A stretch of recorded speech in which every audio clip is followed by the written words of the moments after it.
Bien. Como hoy no tienen WhatsApp, ni Facebook, ni nada, es un buen día para estudiar Derecho Laboral. Hoy les voy a escuchar la voz a todos. Todos van a colaborar hoy porque no tienen ningún medio de distracción. A no ser que estén con Twitter, Telegram, todo eso. Profe, Plan B. Dígame. le quería decir que le mandé, tuve un problemita con la compu yo, no le pude mandar el trabajo, así que se lo mandé por el Gmail de usted. No podía entrar al campus directamente por la compu. Bien, porque en realidad lo que sucede es que, díganme si no, yo le habilito la tarea a los que no hayan mandado y queda como enviada fuera de término, o usted la mandó dentro hasta las 4 de la tarde al mail. No conseguía el Gmail y me mandaba mensaje a los chicos y no, claro, no anda el WhatsApp, tampoco Claro, lo tenía. porque Y después, la página creo que los deja seguir mandando después. Si no lo deja, me avisa y yo le habilito para que me lo mande, pero ya queda como fuera de término. sí, lo mismo, yo quise mandarlo y no, por el campus no pude. Ah, Porque qué yo lo raro. intenté, ¿Alguien más tuvo problema? No, yo tengo un problema con la compu. Ah, bien, Entonces, bien, yo bien. tengo problemas con mi compu. Entonces, yo lo descargué todo y después me lo pasé al Word, me lo pasé al correo. Y desde el correo Sí. lo tenía que descargar para pasarlo en el campus, entrar en el campus desde el teléfono. Y cuando ya estaba haciendo todo eso, se me cortó, digamos, Interno. el plazo y no lo podía mandar. Ah, bien, bien, bien, bien. Bueno, ya lo veo, lo busco. Sí, sí, como usted quiera, profe, yo el trabajo se lo tengo, si lo quiere. Yo sé que En también realidad con falta. todos utilizo el mismo criterio. Si está enviado Sí, después, no lo sí, tengo sí, como sí, dentro de, o sea, lo utilizo con todos a ese criterio. sí, sí, no, no, Sea por no, la por eso. razón que sea, si Sí, ustedes después lo obviamente. quieren enviar, bienvenido sea, pero no va a estar considerado como paso, bueno, con todos. Claro, Por no, eso claro, le se lo cuento, envié Gabriel. tipo 5 de la tarde cuando después me Creo que pudieron era a las mandar 4. el correo de usted. Pero Sí, bueno, sí, sí. también mandaba al grupo a ver si alguien tenía, no, obviamente No, si nadie desde tenía las 12 WhatsApp, que es un estamos, problema comunicarte. Así sí, que tuvimos bueno, que no empezar a hablar importa. con los que estábamos en la mesa, fue todo un temón, porque justo Sí, fue al mediodía. Yo sí, recién me sí. entero, no sabía que estaban caídas. Sí, Carmen, desde las 12:30 creo que estamos sin No, Facebook, sin no WhatsApp, sabía. y no sé qué otra cosa más, sin Instagram. Bien, la clase pasada comenzamos a ver las formas de extinción del contrato de trabajo. Habíamos visto las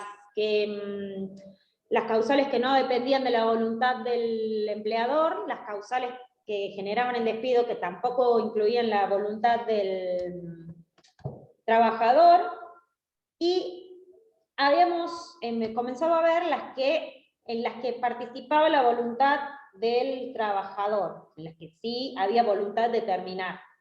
Esperen que las encuentro. Despido. Esto es lo que vemos hoy. Esperen.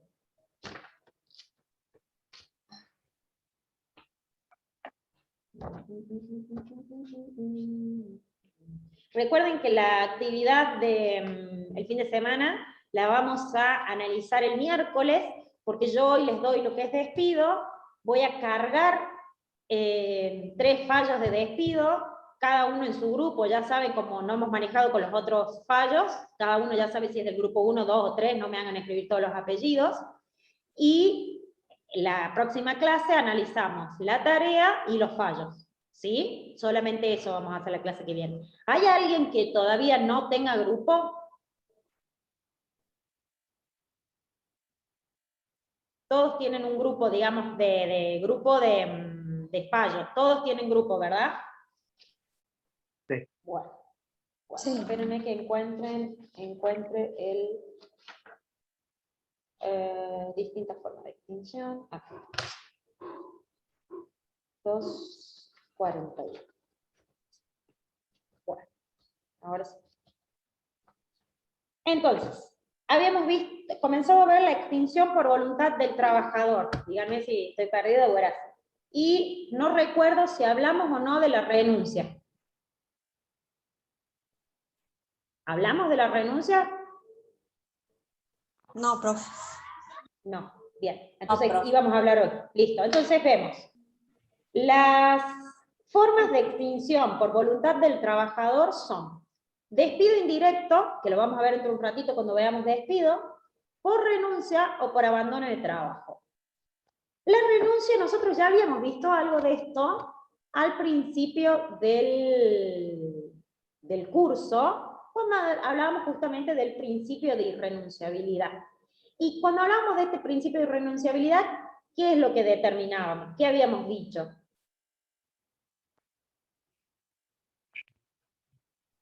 ¿Se acuerdan lo que decía al principio de irrenunciabilidad? ¿A qué se refería? Hace con sus palabras, no importa. ¿Qué quería decir? No puede renunciar a sus Protege los derechos. derechos del trabajador. Claro que... de ingreso, para no perder su fuente de ingreso. ¿Y cuál era la razón por la que se entendía que se le imposibilitaba al trabajador renunciar? ¿Por qué el legislador dijo, no, yo no voy a No puede dejar... renunciar a los derechos. Pero ¿por Porque lo qué? tomaba como una parte, como la parte de él.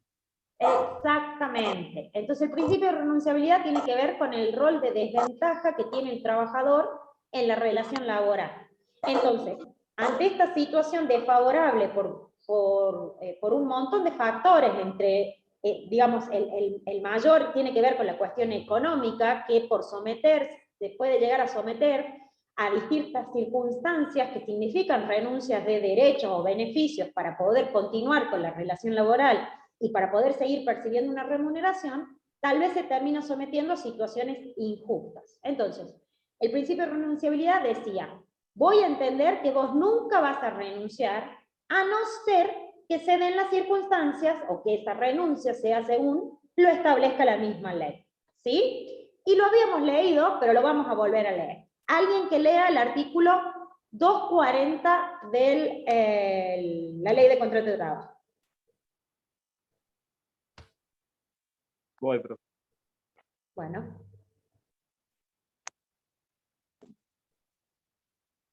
De la extinción del contrato por renuncia del trabajador. Forma.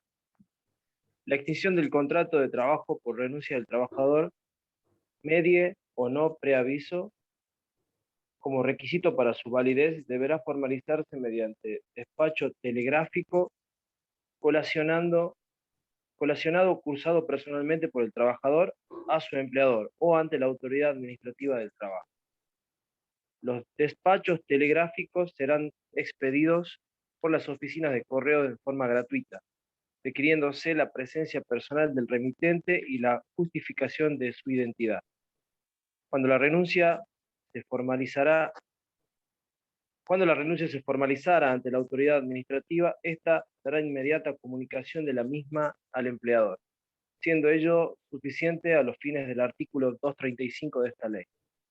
Bien, entonces, la renuncia para ser válida como tal solamente puede ser generada de esta forma. Y esto se conoce jurídicamente como ad solemnitatem. O sea, no hay otra forma y es la única forma en que se puede probar la renuncia. Entonces, no puede ser verbal, no puede ser un papel firmado ante que le llegue a conocimiento del empleador.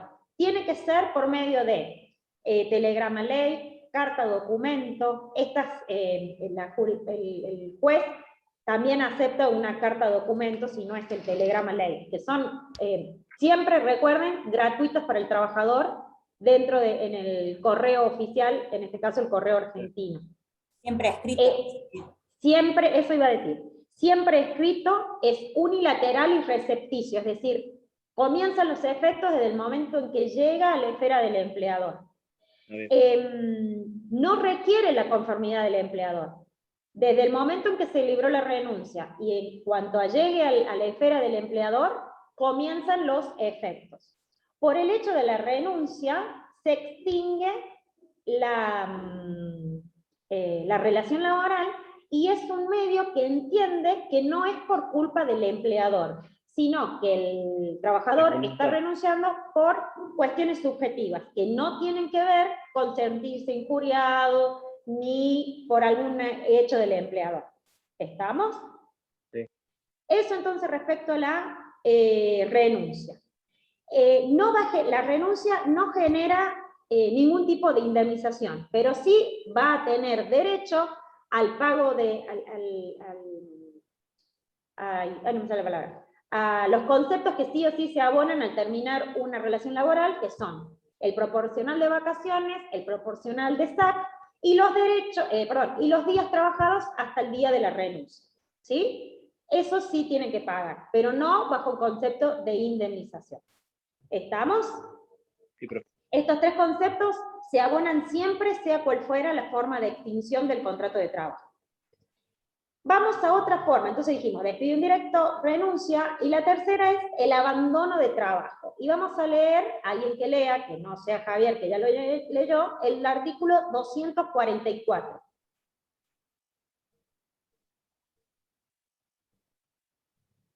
Ahí leo yo, profe. Bueno. Artículo 244, abandono del trabajo.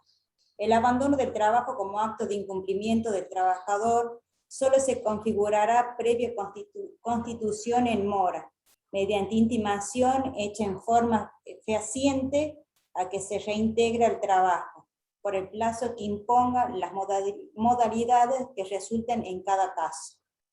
Bien.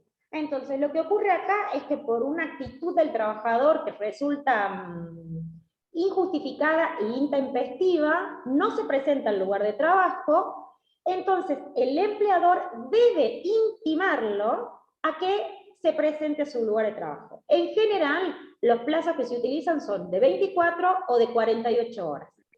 Culminado esta notificación, debe hacerse por telegrama o carta documento, debe ser al domicilio que la persona haya declarado. Recordemos que en el contrato de trabajo declaró un domicilio, lo debe hacer en ese domicilio, y tiene 24 o 48 horas para presentarse. Si no se presenta, se tiene como configurada el abandono del trabajo y la extinción del contrato laboral.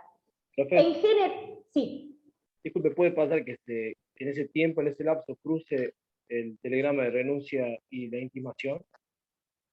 Como de, sí, claro, sí, puede suceder que justo que uno se lo estaba mandando, el otro le está mandando la renuncia, ¿sí? Puede suceder, por eso generalmente es 24 a 48 horas para que se apersone por el trabajo. Que también son recuerden siempre que este plazo va a ser desde que llega a conocimiento que le llega a la casa o el domicilio declarado. Desde ahí se cuentan las 24 a 48 horas. ¿Sí? Otra consulta. Sí. Por ejemplo, yo en la empresa donde estoy manejo personal. Sí. La parte de personal. Cuando nosotros ¿Qué es de ceja que anda haciendo consultas? No, yo consulto para no mandar Acá, Douglas. Ya le vamos a pasar el CBU. No, mentira. Bueno, cuando nosotros, por ejemplo, despedimos a alguien, la empresa central está en Buenos Aires, o sea que los despidos salen desde allá. Sí. Pero nosotros podemos despedir con una copia del despido, digamos, del telegrama. No, siempre tiene que ser el telegrama oficial. Original. Digamos, porque si no, usted está usando una copia, que no es un instrumento idóneo para ponerlo al otro en circunstancias no me sale la palabra. Bueno, ya me va a salir la palabra. Tiene que ser el original, no es, porque la copia, volvemos a lo mismo, no es el instrumento idóneo. Es como el caso de la renuncia. Por más que la persona firme un papel con su número de documento y que inclusive haya un escribano, no es válido. La única forma válida es por medio de carta de documento o telegrama. Bien. Gracias, profe. Para ponerlo en mora, eso quería decir. Para ponerlo en mora, eso es lo que quería decir. Si no, no lo puedo poner en mora. Tiene que ser el documento original, exigido por la ley. ¿Y esa pasa por la secretaría primero y después llega al...? No, el correo lo lleva directamente, al domicilio. El cartero lo lleva al domicilio que usted puso en la carta de documento. No sé si alguna vez tuvieron la posibilidad de ver o de hacer una carta de documento. Sí. En la parte de arriba, ustedes como las cartas que se escribían antes, de un lado tengo el remitente y del otro lado el destinatario. Del lado del remitente pongo mis datos, quién soy, mi domicilio, y del lado del destinatario pongo los mismos datos. A quién va dirigida, el domicilio, la localidad, código postal, del lado de... Inclusive se pueden precisar situaciones, por ejemplo, no sé, porque sucede, calle pública, casa sin número. Entonces, ¿cómo va a saber el cartero quién tiene que notificar? Y es una notificación muy importante. Entonces, se pueden agregar cosas como casa de 2 pisos, color verde. No hay problema. Claro. Y en caso de que, por ejemplo, el cartero no dé con el domicilio de la persona, la carta vuelve de vuelta a la oficina central en Buenos Aires, porque se entiende que hace eso. ¿Cómo hacemos en ese caso? Porque la persona ya está despedida. No está despedida porque no le llegó el conocimiento. Recuerden, si la carta de documento bueno, vuelvo a esto. Ya vamos a ver la parte de despido con causa o sin causa. Claro. Se tiene que volver a mandar. Inclusive como recomendación. Por eso. Pero lo vuelve a mandar. Eso es lo que le quiero decir. Se manda hasta 2 o 3 veces. Sí. Para que efectivamente el cartero diga esas 2 o 3 veces, y cuando son estas cuestiones de trabajo, siempre indican los carteros las circunstancias, o que la casa no existe, o que la persona ya no vive en el lugar. Entonces eso se tiene en cuenta para luego intimarlo, y luego se tiene en cuenta por si hay una futura causa judicial. ¿Sí? Bien. Pero esas son cosas que se tienen en cuenta, y por una cuestión procesal, porque volvemos a lo mismo. El derecho laboral tiene como principio la debilidad por parte del trabajador. Entonces, con una sola notificación y que la persona no fue notificada, no va a ser suficiente el empleador de liberarse de esa obligación. Entonces, en general, se notifican 2, 3, 5 veces se notifica para que efectivamente los 5 telegramas digan que ese domicilio no existía. ¿Sí? O la persona no estaba, etc. ¿Sí? Son recaudos que se toman el empleador, porque si no pueden terminar generando un despido sin causa. Ya lo vamos a ver en un ratito. Y todo eso luego lo valora el juez. El telegrama o la carta de documento que le llega al trabajador, tiene que ser sí o sí recibida por él, ¿no es cierto? Ningún familiar le tiene que... No. En el domicilio. Porque cuando a usted le llega la carta de documento le dicen, ¿acá vive Juan Pérez? Sí, bueno, esta carta de documento es para él. En el domicilio. No hace falta que esté él en el domicilio. No, es como si fuera cualquier carta. Porque puede ser que justo estaba trabajando, consiguió un trabajo nuevo, o no sé, no estaba, etcétera. Lo que sea, es en el domicilio. Tiene que llegar a su esfera de conocimiento. Igual que el empleador. Cuando usted tiene que notificar algo al empleador, lo manda a la empresa. Por más que diga Juan Pérez gerente. ¿Se entiende? Sí. Es al domicilio. Bien. Renuncia y abandono de trabajo. Vamos a las causales de extinción por voluntad concurrente. Es decir, las dos partes se ponen de acuerdo para realizar la extinción del vínculo. Para esto vamos a leer a alguien que no sea ni Javier, ni no sé quién leyó, no me acuerdo, el artículo 241. Alguien que lo lea. Formas y modalidades. Sí.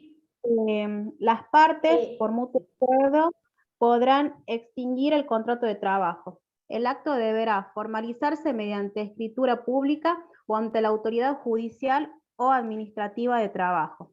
Será nulo y sin valor el acto que se celebre si la presencia personal del trabajador y los requisitos consignados precedentemente. Se considerará hasta ahí, disculpe, Luciano, hasta ahí. Bien, estos párrafos que leyó Luciana son los que nos interesan a los fines de la disolución por voluntad concurrente. ¿Por qué? Porque el legislador entiende que si han tenido voluntad para crear el contrato, también pueden tener la misma capacidad en su voluntad para terminar con el contrato de trabajo. En general, esta situación se da cuando entre las partes se pacta una compensación para terminar con la relación laboral. Entonces, le aviso a mi empleador, mira, yo no quiero trabajar más, se tiene una idea, se hace un cálculo de cuánto se le debería abonar en caso de que fuera un despido, o la renuncia, o lo que sea, entonces se pacta una compensación. Esto sucede, y sucede un montón. Se pacta una compensación económica, es decir, se ponen de acuerdo las partes en un monto, y generalmente van al escribano público y hacen el acto de la compensación, entregan el dinero, y ahí se culminó la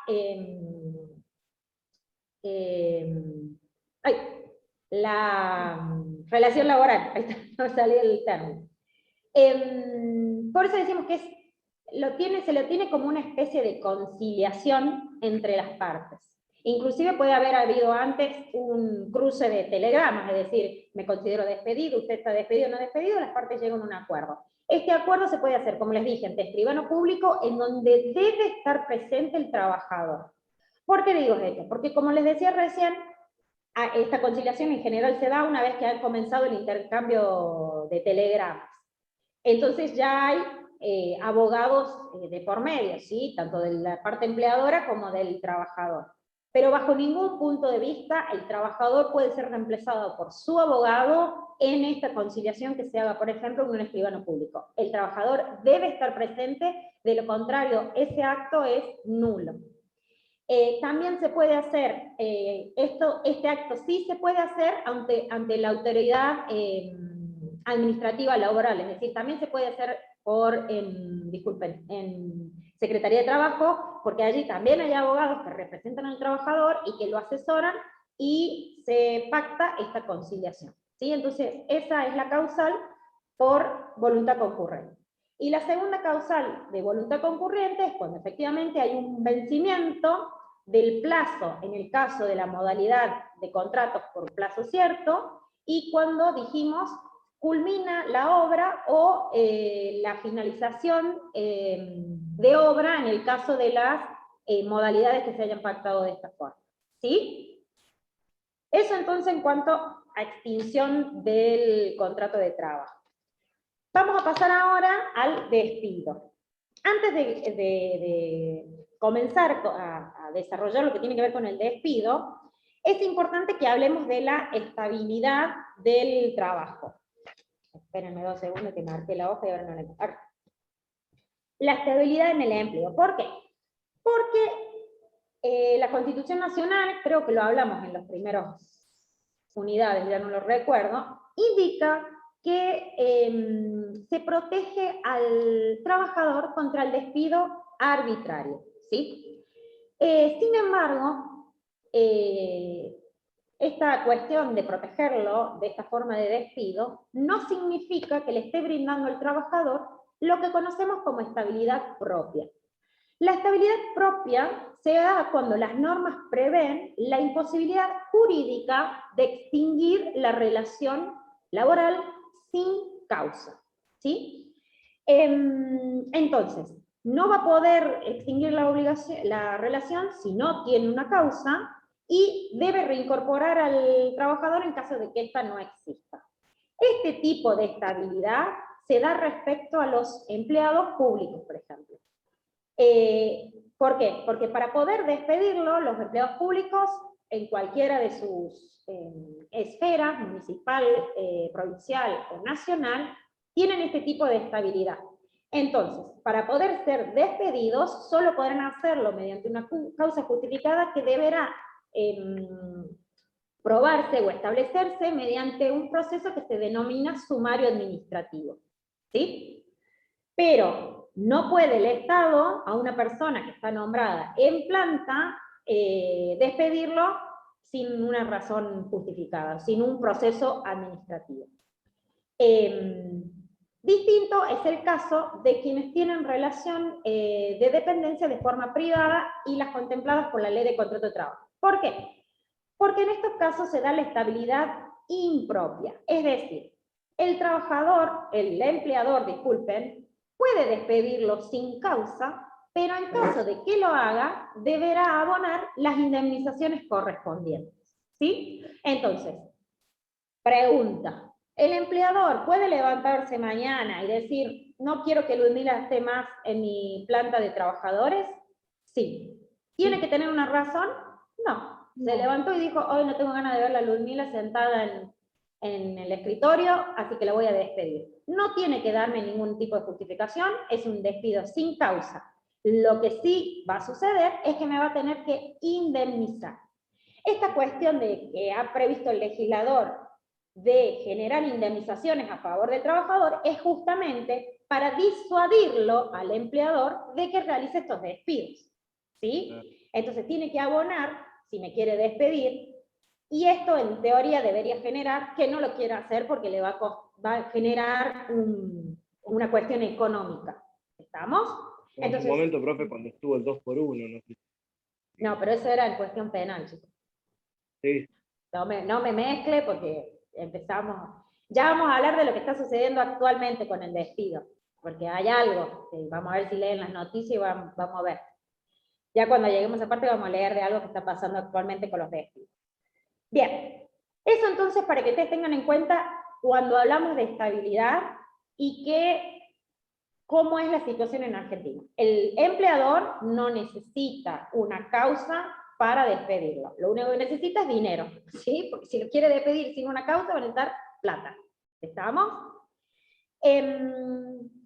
Nosotros hablamos hace un par de clases, cuando hablábamos de las modalidades de contrato de trabajo, hablábamos del preaviso. ¿Se acuerdan? ¿Alguien recuerda qué era el preaviso? Debía enviar 30 días antes. Debía enviar.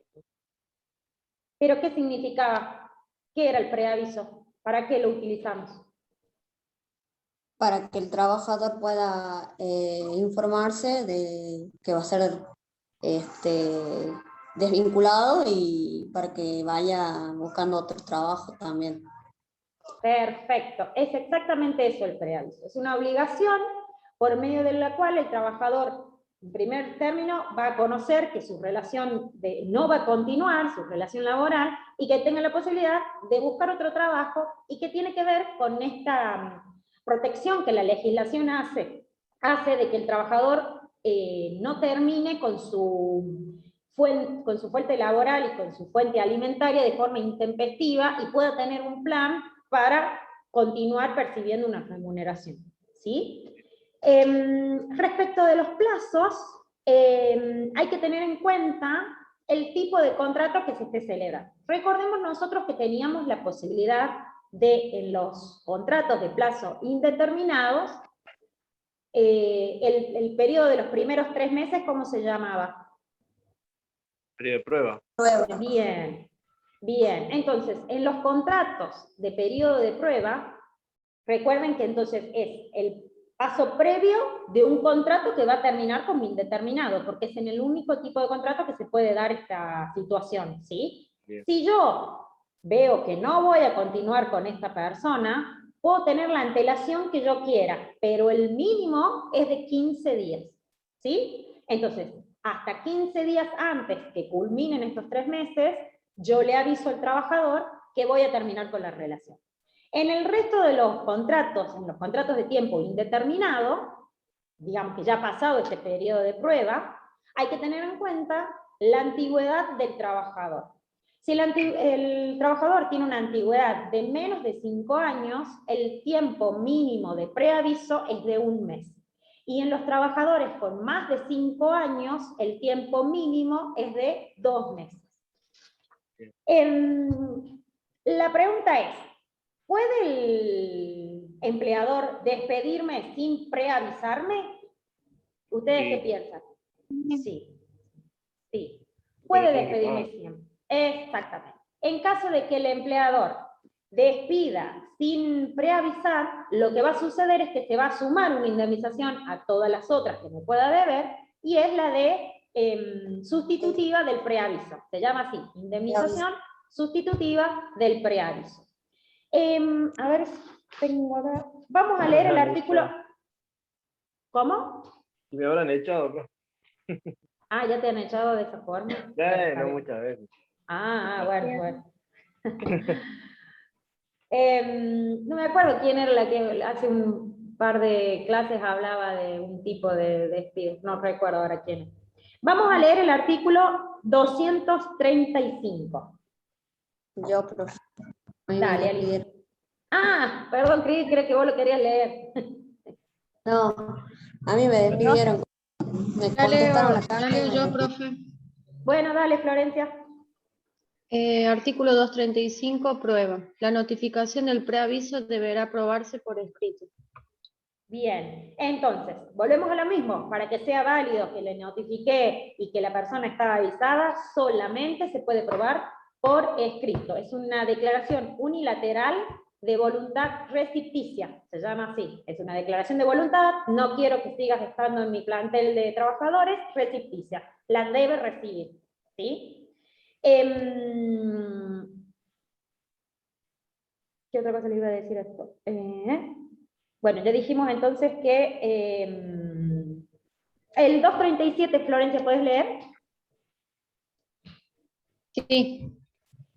Licencia diaria. Salvo lo dispuesto en la última parte del artículo 236, durante el plazo del preaviso, el trabajador tendrá derecho, sin reducción de su salario, a gozar de una licencia de 2 horas diarias dentro de la jornada legal de trabajo, pudiendo optar por las 2 primeras o las 2 últimas de la jornada. El trabajador podrá igualmente optar por acumular las horas de licencia en una o más jornadas íntegras. Bien, esta licencia es necesaria para que justamente el trabajador busque un nuevo empleo. En caso de que el empleador no se las otorgue, digamos, no se la notifique y se lo autorice, el trabajador se las toma igual, solamente le notifica. Si no me las dio, le digo, mira, mañana, o sea, le mando un telegrama diciendo que en razón de no haberle otorgado las 2 horas diarias, se toma todas las horas juntas y tal día no va a concurrir por esas circunstancias. Ahora bien, dijimos que en caso de no otorgar el preaviso, se realiza una indemnización sustitutiva de preaviso. Y por favor que alguien lea el artículo 232.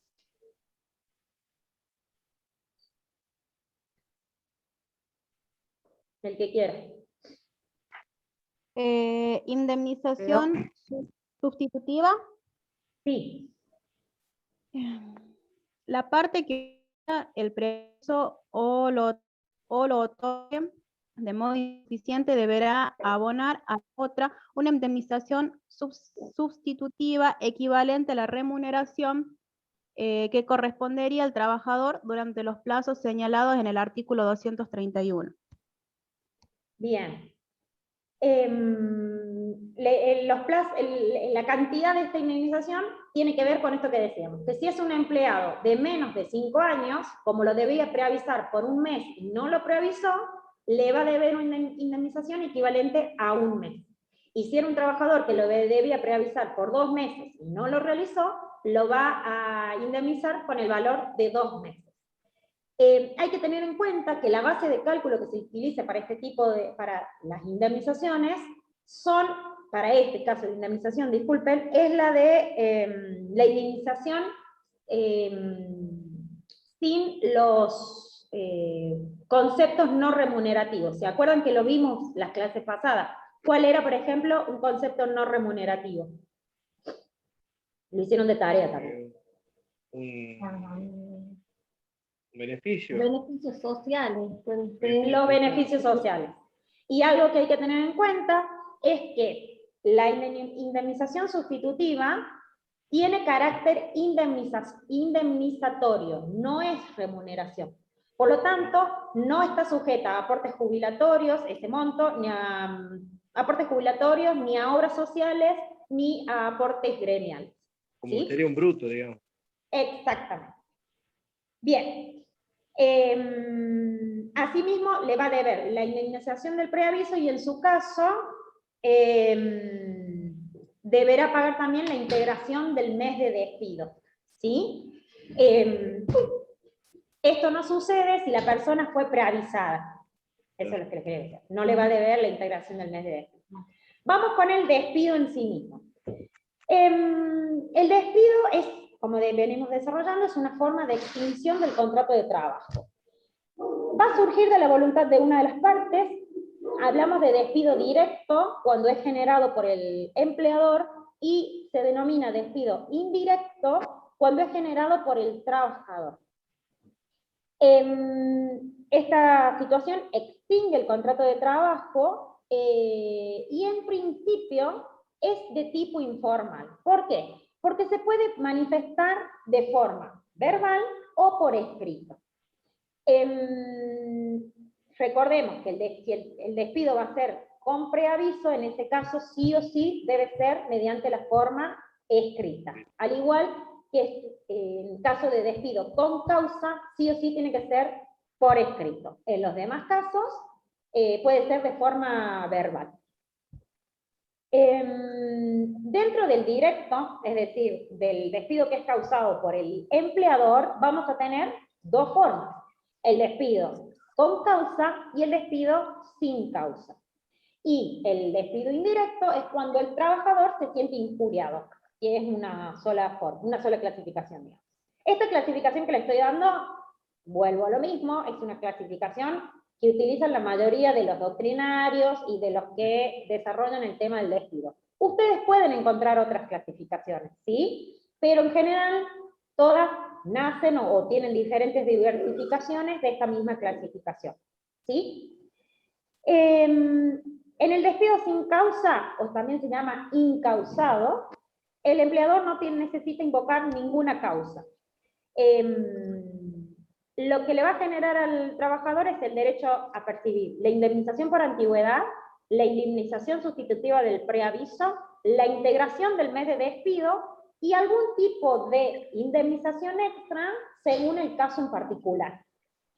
Dentro de estas indemnizaciones, recuerden que podemos tener, en caso de que se haya dado, de que por ejemplo hubiera sido despedida la mujer en el periodo periodo por maternidad, eso quiere decir, o los dirigentes gremiales, también cuando se encuentren con la licencia sindical, o cuando sea por despido por situación de matrimonio, etc. Es decir, estas que habíamos visto como agravantes, como las indemnizaciones agravadas, ¿recuerdas? Bueno, esas son las otras que se pueden dar en el despido en causa. Cuando se da el despido con causa, alguien que lea el artículo 243.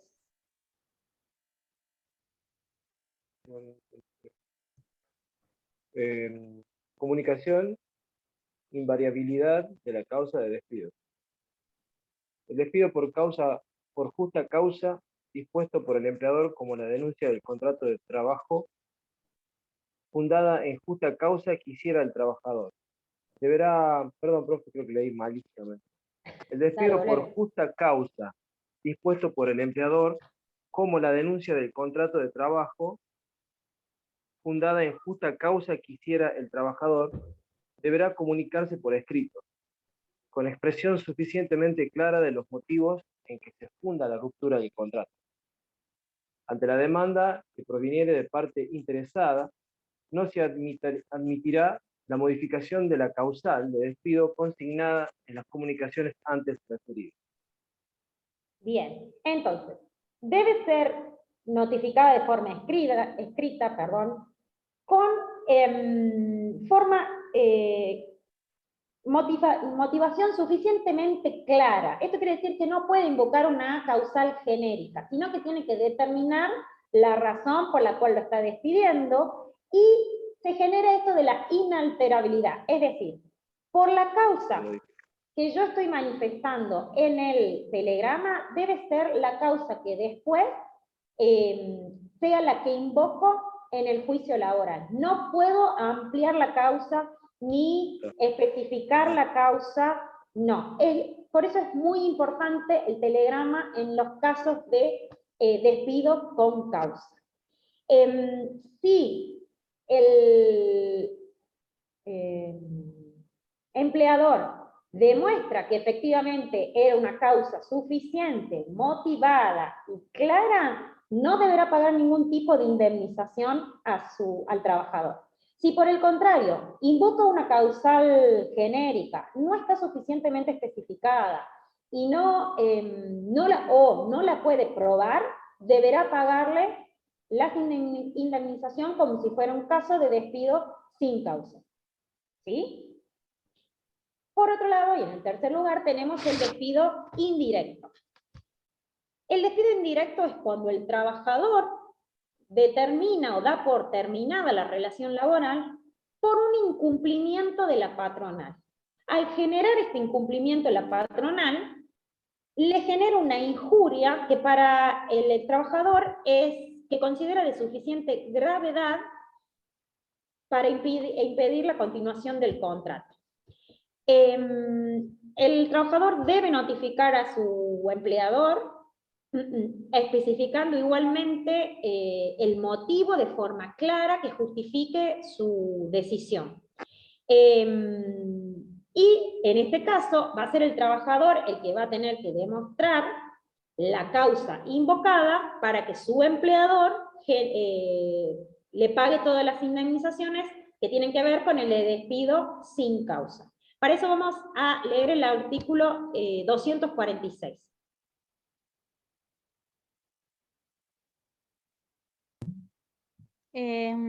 Despido indirecto. Despido indirecto. Cuando el trabajador hiciese denuncia del contrato de trabajo fundado en justa causa, tendrá derecho a las indemnizaciones previstas en los artículos 232, 233 y 245. Bien, que son las del despido sin causa. Bien, entonces, para profundizar un poquito más en lo que hablábamos recién del despido con causa, dijimos entonces que la causa debe ser suficientemente clara. Alguien que lea el artículo 243.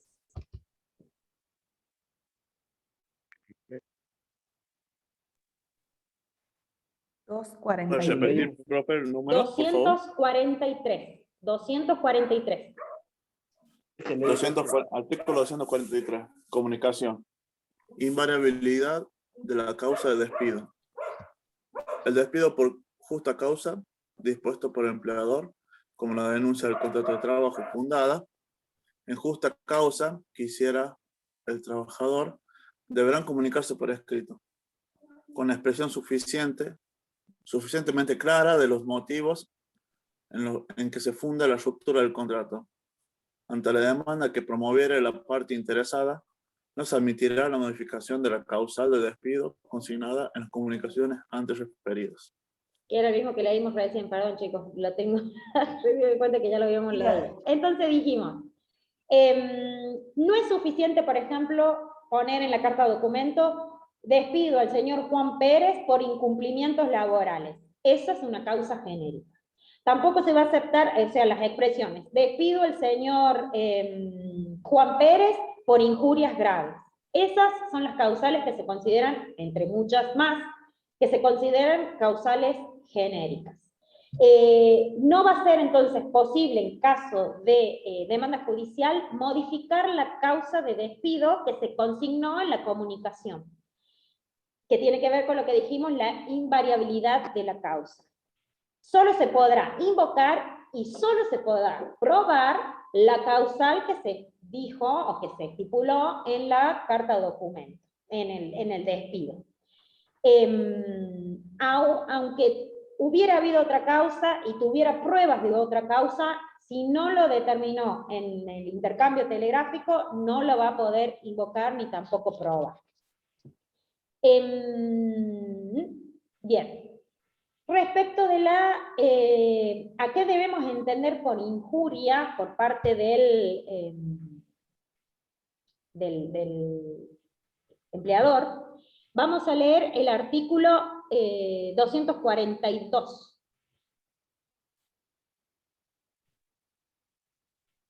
Ahí lo leo. Artículo 242. Justa causa. Una de las partes podrá hacer denuncia del contrato de trabajo en caso de inobservación por parte de la otra de las obligaciones resultantes del mismo que configuren injuria y que por su gravedad no consienta la persecución de la relación. Perdón. Bien. No, está bien. Sí, sí, está ahí. Entonces, la injuria es una cuestión grave, ilícita y contractual que justifica el despido, ¿sí? Y que genera que no pueda continuar la relación porque una de las partes se siente justamente injuriada o que la otra parte no está cumpliendo con su parte del contrato. Esta cuestión de si es o no suficiente la situación para considerarse injuria, la valora el juez.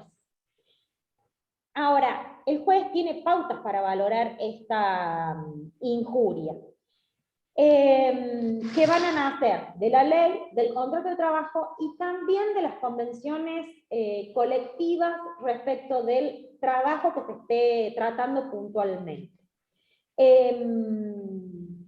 Entonces, por ejemplo, lo que va a tener en cuenta el juez va a valorar la situación del contexto laboral y sociocultural en el cual se produjo esta situación.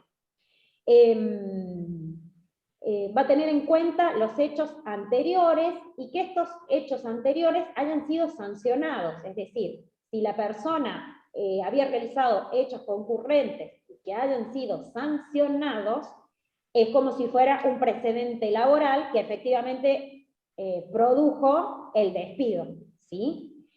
También va a valorar si el empleado nunca antes había tenido un hecho sancionatorio o cómo habían sido su relación con sus compañeros, va a tener en cuenta la antigüedad del trabajador. Lo que sí hay que tener en cuenta también es que si por medio del convenio colectivo de trabajo se establece que para algún trabajo en particular, antes del despido, debe realizarse un sumario, esto efectivamente debe darse en el lugar de trabajo. Si no, también el juez lo va a considerar. Entonces, ustedes tengan en cuenta esto que dijimos, que tiene que ser clara, que no se puede variar después, que tiene que ser suficiente, que tiene que ser precisa, y todas las cuestiones que va a valorar el juez. Quien determina siempre va a ser en lo laboral el juez si efectivamente era causa suficiente para generar el despido. ¿Sí? Por último, a ver. Vamos a ver entonces cuáles son el régimen indemnizatorio. Recordemos que siempre lo que se le va a abonar, sea cual sea la forma de extinción, van a ser las vacaciones, la integración del mes de despido y el SAC proporcional. Ahora, el artículo 245 nos habla de la indemnización por antigüedad. ¿Alguien lo quiere leer? Es un poco larguito, pero es entendible. ¿Alguien lo quiere leer? Yo, profe. Bueno, Gabriel. Artículo 245. Indemnización por antigüedad o despido. En los casos de despido dispuesto por el empleador sin justa causa, habiendo o no mediado preaviso, este deberá abonar al trabajador una indemnización equivalente a un mes de sueldo por cada año de servicio o fracción mayor de 3 meses, tomando como base la mejor remuneración mensual, normal y habitual, devengada durante el último año o durante el tiempo de prestación de servicio si éste fuera menor. Dicha base no podrá exceder el equivalente de 3 veces el importe mensual de la suma que resulte del promedio de todas las remuneraciones previstas en el convenio colectivo de trabajo aplicable al trabajador, al momento del despido, por la jornada legal o convencional, excluida la antigüedad. Al Ministerio de Trabajo, Empleo y Seguridad Social le corresponderá fijar y publicar el promedio resultante, justamente con las escalas salariales de cada convenio colectivo de trabajo. Para aquellos trabajadores excluidos del convenio colectivo de trabajo, el tope establecido en el párrafo anterior será el del convenio aplicable al establecimiento donde preste servicio o al convenio más favorable, en el caso que hubiera más de uno. En el caso de que en el caso de que hubiera más de uno. Para aquellos trabajadores remunerados a comisión o con remuneraciones variables, será de aplicación el convenio al que permanezcan o aquel que se aplique en la empresa o establecimiento donde preste servicio, si éste fuera más favorable. El importe de esta indemnización en ninguno de los casos podrá ser inferior a un mes de sueldo calculado sobre la base del sistema establecido en el primer párrafo. Bien, entonces, como pauta general, por medio del 245 decimos que la indemnización va a ser igual a un mes de remuneración por año de antigüedad o fracción mayor a 3 meses. Nos dice que la remuneración que hay que tener en cuenta es la remuneración mensual, normal, y la mejor es mensual, habitual, normal y mejor. Entonces, ¿qué tenemos que entender por cada uno de estos conceptos? Que justamente vamos a tomar en cuenta la que se toma de forma mensual. Cuando hablamos de habitual, se refiere a la periodicidad, es decir, que se devengan periódicamente todos los meses a favor del trabajador en forma reiterada. Entonces así se excluyen aquellos que haya cobrado por una única vez. Tiene que ser normal. Esto tiene que ver justamente porque hay meses que pueden haber conceptos que se generen como anormal. Por ejemplo, si estaba tomando horas extras en general entre 15 y 20, 15 y 20 horas, y hubo un mes, estoy diciendo números exagerados, ¿no?, que hizo 50 horas, pero el resto de los meses también fue de 15 o 20, esa va a ser la remuneración normal, porque se considera que ese que hizo 50 meses fue un mes de tipo anormal. Y la mejor del último año aniversario, ¿sí? La mejor que haya sido de ese año que tomamos de la remuneración. Volvemos a lo que dijimos al principio, están exentas del pago de aportes jubilatorios, obra social y aportes gremiales. La otra indemnización que se va a abonar, en caso de que no se hubiera dado, es la de la indemnización sustitutiva del preaviso, que ya lo leímos, es del artículo 232. Otra que se va a pagar también es la integración del mes de despido, y está regulada en el artículo 233. ¿Alguien la quiere leer?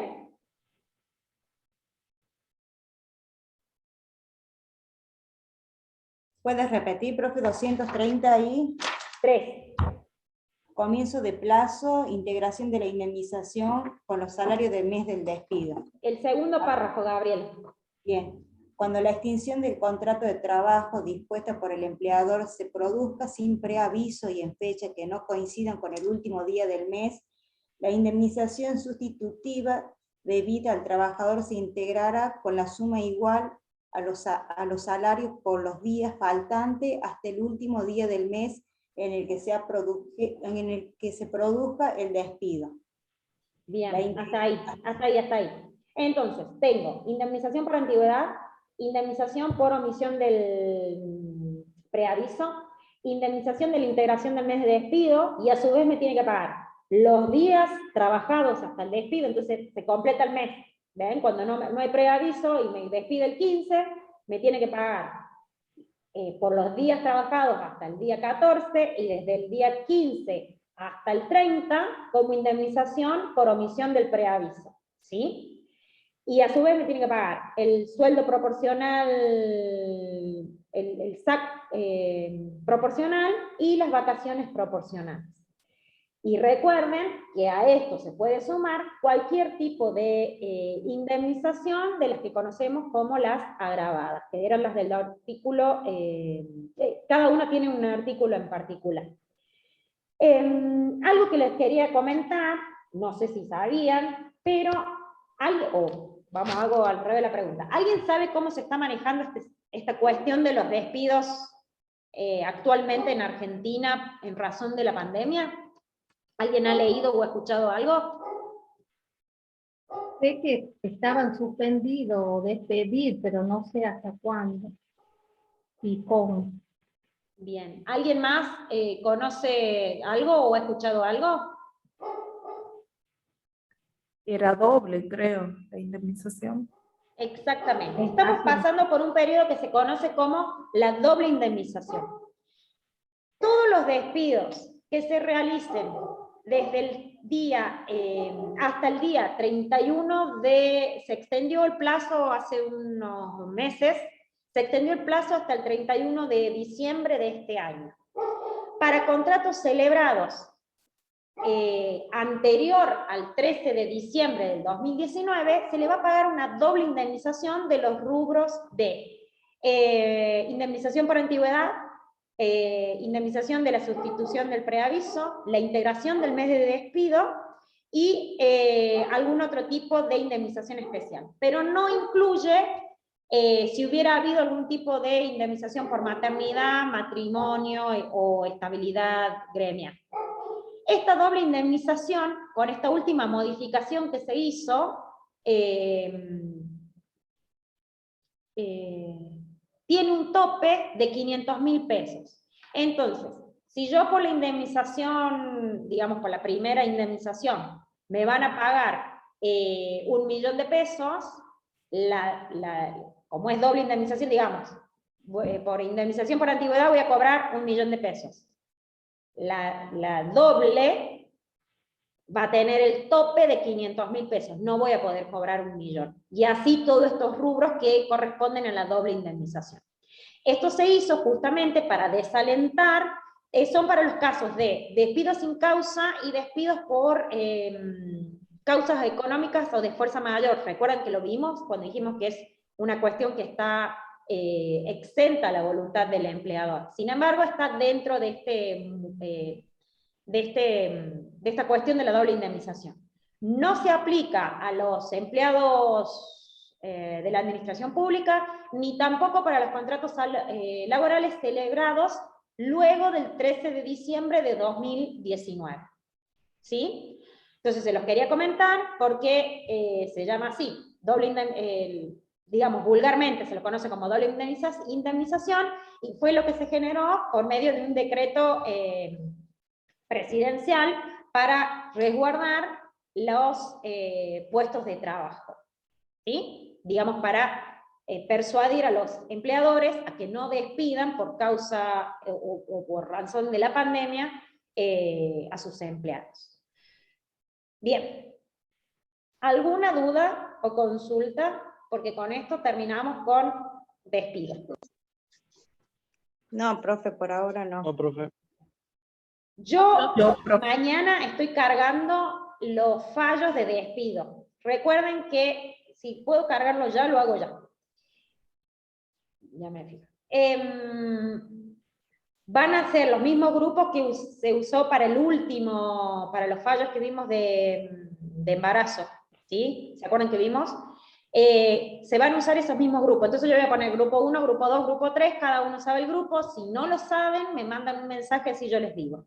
El miércoles revisamos la tarea que ya hicieron para hoy, digamos, que era para el fin de semana, y vemos los fallos. Entonces con eso terminamos con el tema de extinción de contrato de trabajo, para ya la semana que viene comenzar con una nueva unidad, que sería ya la de enfermedades inculpables. Profe, yo no encontré la tarea esa. Estaba como unidad 6 o 5, ¿no? Como unidad 5. Subí la unidad 5, primera parte, porque es solo remuneración. La segunda parte de la unidad 5 es suspensión de contrato de trabajo y extinción del contrato de trabajo. Justamente porque yo no quería que se les hicieran mucho... Y lo subí como unidad 5, el viernes. ¿El viernes o el jueves? No me acuerdo, el viernes creo que lo subí. Profe, no nos dé tarea este fin de semana. ¿Cómo? No nos dé tarea este fin de semana. ¿Por qué? ¿Y por qué fin de semana largo? ¿Cuál sería la razón jurídica por la que yo no debería darle tarea? Si se portan bien, yo el miércoles voy a preguntar yo, que Juan, Pedro o Mateo, digo nombres que no hay, me den la devolución. Si se portan bien el miércoles, no les doy tarea el fin de semana y nos vemos el próximo miércoles. Si se portan bien. Bueno chicos, que tengan una excelente semana, nos vemos el miércoles. Bueno, Chao, profe, nos vemos. Chao chicos. Hasta luego, profe.